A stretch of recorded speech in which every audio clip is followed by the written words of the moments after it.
But I had a work ethic, man, and I kept my mind filled because the unfed mind would devour itself.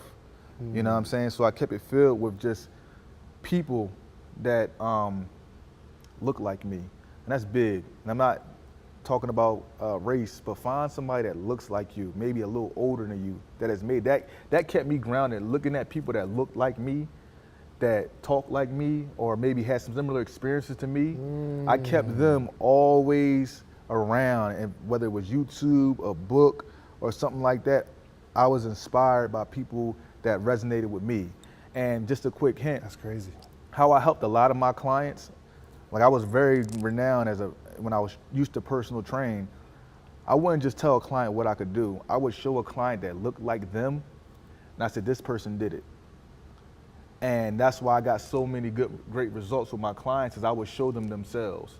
If you could show somebody themselves making it, that holds a whole nother fuel to the fire. So when I coach different people, I say, hey, this person looks kind of like you, doing the same thing. They did it. Do you think you can do it? Because that helped me so much. I had to find people like, yo, did he do it? Because he's similar to me. That's heavy. Find somebody that look like you. So like not even like the color. If you played sports forever and you don't have a skill and you got hurt, you need to find somebody who went through that and still built a business. Right. I might not be the person to help. Right. You might, you know what I'm saying, like speaking that particular language. Even down, and I'm not even down to the color. Man, if you're a young black man or if you're a young white man, find a older successful white man that has a similar story to you. If you're a young black man, find an older black man that has a similar story to you. I'm pretty sure that somebody watching this has a similar story to me. I've been told every single day, yo, bro, the reason why I'm keeping going is because of your story. Somebody saw me and said he looked like me, he talked like me, he from up north like me, he been in trouble like me, and now he's just giving me the inspiration to keep on going. Oh, that's cool. So pick your gurus, pick your inspiration wisely. Don't be inspired by something that you can't resonate with on a core level, because this game, this life thing, it starts with the core. So if you can feel something or you can feel somebody in your core, watch that person. And another thing about inspiration, once you're done being inspired by a person, don't watch them anymore. Say it again, bring that back. Once you're finished being inspired by a person, because it's gonna happen, don't watch them anymore. Why? Because it's time for you to now go ahead and write the story that you need to write. You're done reading the book. Now it's time for you to continue to put all your focus into writing your story, because one day, that person you were inspired by, you might be collabing with them. I love it.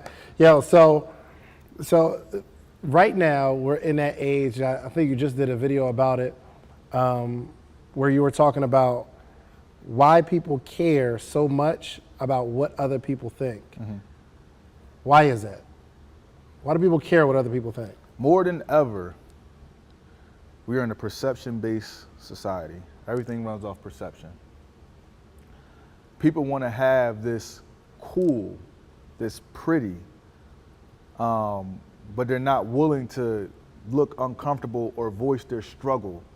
And right now, where everything is so in a box and tap and watch, people want to make sure that when somebody sees their box or their tap and their watch, that they're all put together, the makeup's on, that they're clean, and the understanding of what really separates you from other people is your unique story, and you putting yourself out there and actually not caring what people think about you to a certain extent. In this entrepreneurship game, or in this life game in general, the top, from history all the way to now, they really haven't cared what people thought about them while they were on their journey to doing what they think was best for them. If you're not harming anybody, if you're not harming yourself, if you're not doing anything illegal, you have to have this oneness in you, this confidence in you, where you know beyond a shadow of a doubt that what you're doing is okay, and it's going to take you to the level that you want to get to. So what other people's opinions aren't really opinions about you, it's opinions that they have for themselves, and don't let other people's opinions be your reality. And that's what happens to a lot of people, is other people's opinions have now become the reality. So now you have to fit yourself into reality that you have made based on other people's opinions. So am I being cool enough for the opinions? Am I presenting myself well enough for the opinions? And a lot of people are marketing themselves or just living their lives under this imaginary governing board that doesn't exist. You know, they're trying to put themselves into this box and govern themselves under, if you just be true and be you. If you be yourself long enough, you'll get paid for it. Be yourself. Be yourself Be long yourself enough, long enough, you'll get paid for it. Be yourself long enough, you'll inspire some people. Be who you are long enough, you'll get what you need out of life. If you put yourself in that box and you're not true to yourself, because one thing you got to understand is when you govern yourself off the opinions of others or you care what people think, you still got to go home and face your real self. You know what I'm saying? If you keep putting on this display for the public and you care, and when you go home and you don't like the person at home, or you like the person at home more than you like the person you're displaying, there's no balance there.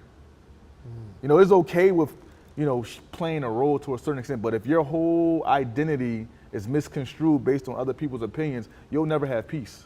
Yeah, And peace is way more important than income. I was telling one of my clients the other day that I don't think they're mature enough to follow some of the successful people that they follow, because when they see it, they feel like they need to be doing that. Right.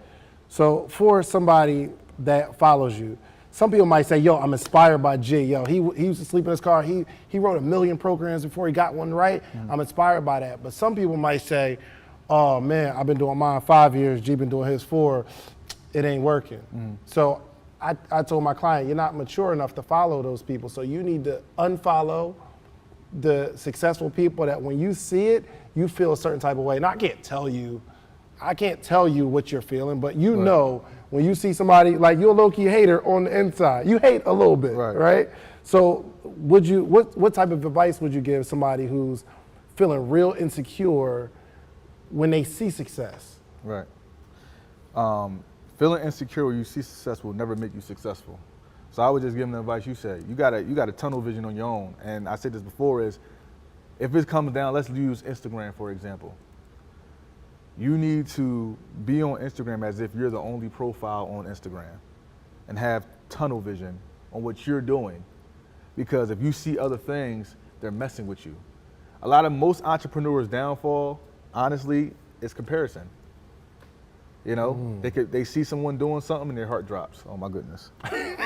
You felt that before over here. All my audience, I know y'all felt that before. You're a hater, a little bit. Yeah, you see somebody doing something that you want to do and you criticize it, but guess what? That person's actually doing it though. They're putting themselves out there. You know, I'll give you an example from me. I was never a hater. I'm the best copycat there is. I will copy your stuff and make it better. Don't do nothing in my industry and let it be good. I'll copy it and do it better. I was never going to hate on you, but I was like, oh, that's a good idea. But this goes all the way down to my starting years. I used to do boot camps. I used to do free boot camps. I would go around the neighborhood. I would post, I would put flyers up on telephone poles. I would market on social media because I saw people doing boot camps. I was like, all right, well, I'm going to do boot camps. Shoot, I'm going to do them the same way. I'm going to do them a little better. And then I would get my cooler and I would make protein shakes the night before, carry them to the boot camp, and just try to have the best boot camp experience ever instead of watching somebody else's boot camp and hating, saying, dang, they doing the boot camp. I was like, all right, well, they doing it. Let me do it a little bit. Let me try to service my customer. Let me bring some towels. Let me have a better experience. And I'm a copy. I didn't even know how to do it, but that was my first time doing the boot camp. And I was just like, yo, they got all these people out there. They got hundreds of people out there, man. And I watched somebody do boot camps and fit camps with hundreds of people. And my first boot camp had 2. I was like, all right, well, we gonna get a pop with this 2. And then that 2 went to 3, and that 3 went to 10, that 10 went to 20. And now you look at me 4 years later, I got hundreds and thousands of people all over the world that train with me virtually. I got thousands of members in my gym, but it came from me not taking someone's thing that I saw that I could have hated on, but I said, let me try to do it. And then let me have tunnel vision. I didn't even look at nobody else after. I said, all right, make my boot camp the best. I didn't care anything else what people were doing. And then when I needed to go to the next level, I said, all right, who going to the next level in boot camps? Oh, that's what you're doing? All right, let me do it and make that the best. Let me make this the best and make this the best. And always had tunnel vision. Now, don't get me wrong. During entrepreneurship, it has not ever always been a smooth slope that went up. I've had times where I looked at stuff and I thought about hating. I said, we ain't doing that. You know what I'm saying? Because That's a new move. Hold on. Shake out of that. Because it's a tough road, and that's a natural human inclination. Is we have a survival instinct in our brain. We want to survive. You know, you see somebody doing something, it may, you know, say, okay, well, they're impeding on what I'm trying to do first. Let me lash out or let me hate on it. But no, you got to reprogram your mind to understand that there's abundance out here for everybody, and there are plenty of wheels for you to turn. There are plenty of things for everyone to do.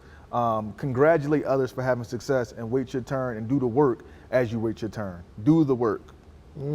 Yeah, I know plenty of people who, if they only had 2 people show up to the boot camp, then they'll cancel the joint and give people their money back because they don't want to look like a flop. Bruh, I done flopped so many times. Most people just be like, yo, I just cancel it, but they'll never get to the 2, to the 5, to the 10, to the 20, to thousands.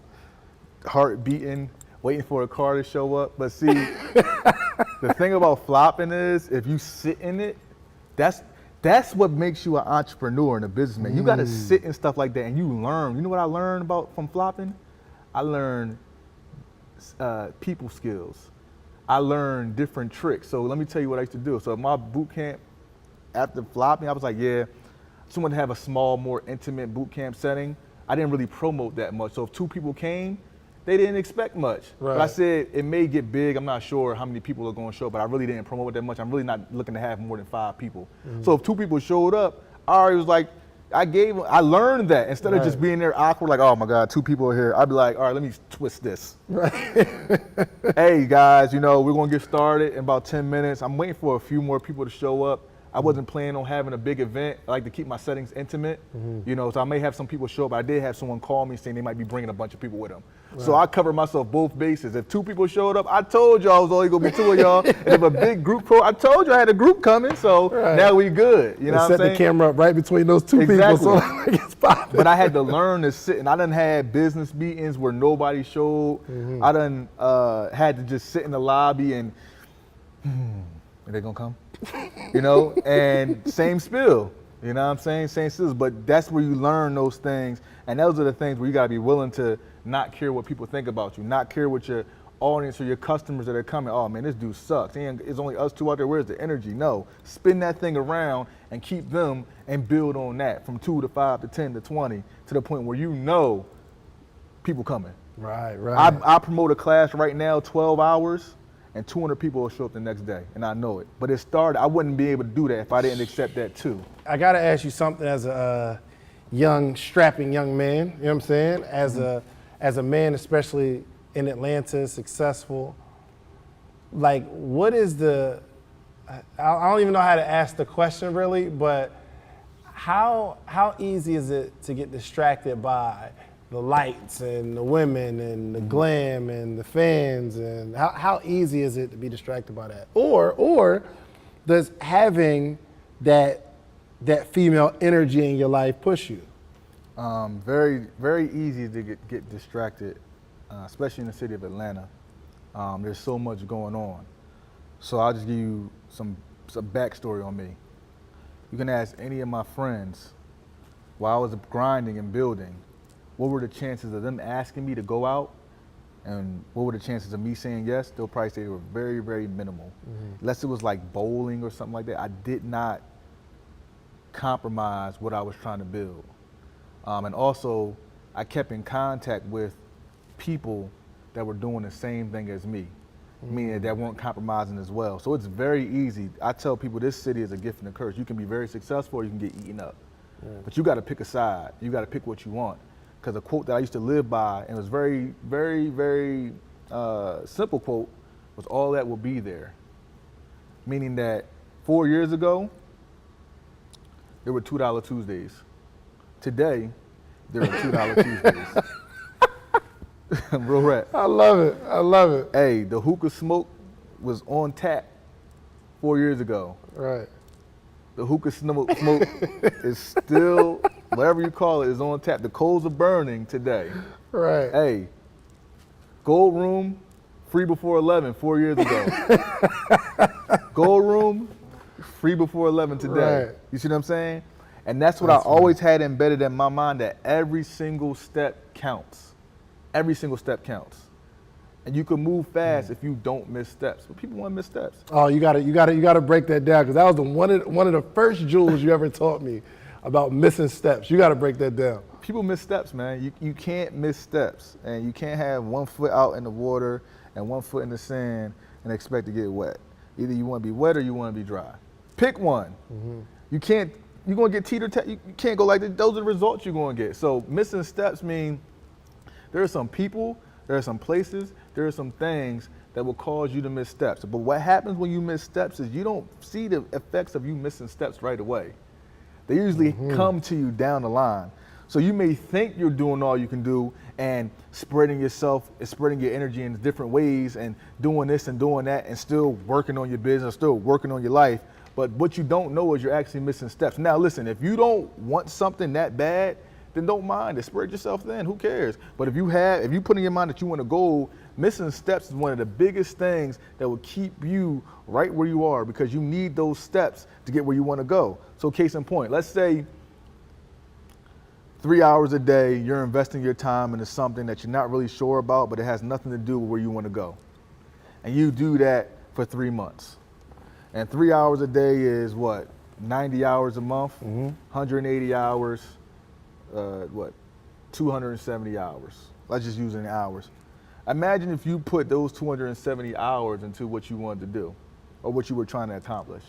Imagine how far along of the competition you would be if you put those 270 hours into what you were trying to do. How many days is 270 hours? I don't know, almost 10 and a half, something like that. Those are 10 days that you had that you could have been working on what you were trying to accomplish. Now, people just don't do that for 3 months. That was just an example. People do that for 3 years. And then now you're getting into how many years have you wasted missing steps. Wow. And you wonder why your competition is ahead of you. You wonder why everything is not going how you want it to, because every single step counts in this game of entrepreneurship. Every single step counts in this game of life. We're trying to be a better person. I can't miss no steps. Me and Dave, we joke all the time. He's like, "What you doing?" I said, "I'm about to do this." "Oh, you said you missing steps?" I'm like, "Nah, I got it together. I got it." Now listen, you about to go miss some steps? Yeah, okay. You could be a human. Now, I'm not saying you got to be a robot, but I am saying watch your steps closely and watch who you're involved with. Watch your relationships. Sometimes you're in the wrong relationship for where you're trying to be. Your relationship will have you missing all types of steps. You ever spend 12 hours arguing and another 12 hours thinking about the argument? You done wasted a whole day. You see what I'm saying? You done missed major steps. If you don't have that type of relationship that's going to get you where you need to go, then that relationship is not for you, especially if you're a person that's striving for something great. Your relationship needs to boost you and not keep you stagnant. So you don't want to be missing steps. Sometimes you might have to let that person go. Let them get their steps together. You get their steps together. Y'all come back, and then y'all step in the name of love. You see what I'm saying? I love it. Flip side, what can the right woman in your life do for you? The right woman in your life can catapult you to where you need to go faster. Have that woman that's your number one fan that's willing to help or willing to do the things that are going to help you as an entrepreneur take a little bit of the load off. And it may not just be with your business. It may just be something that they do that they know you need help with. Maybe some balance, maybe some peace of mind, maybe just running a bath. When you about to work, hey, take this 20-minute bath and then get to work, And also you reciprocate that same things to her, what she needs for her growth wherever she's trying to go. You know what I'm saying? So the right woman in the right situation also will keep you out of missing steps, because a lot of days as men, we might think, oh, let's just go take this night out real quick. Let me take this night out with the fellas, And there's nothing wrong with that, but what if you got a good woman at home that's supporting you, and you guys can have that night, and you can, build towards something else while building your business, or while taking your business to the next level, instead of going out, maybe potentially getting drunk, and then potentially being hungover the next day, and then potentially done miss, 2 days where you could have been with your woman, and y'all could have spent some time, and maybe you just, took off about 12 hours, and you got back to work, and everybody's happy, and you guys are building something, and you have some foundation about you.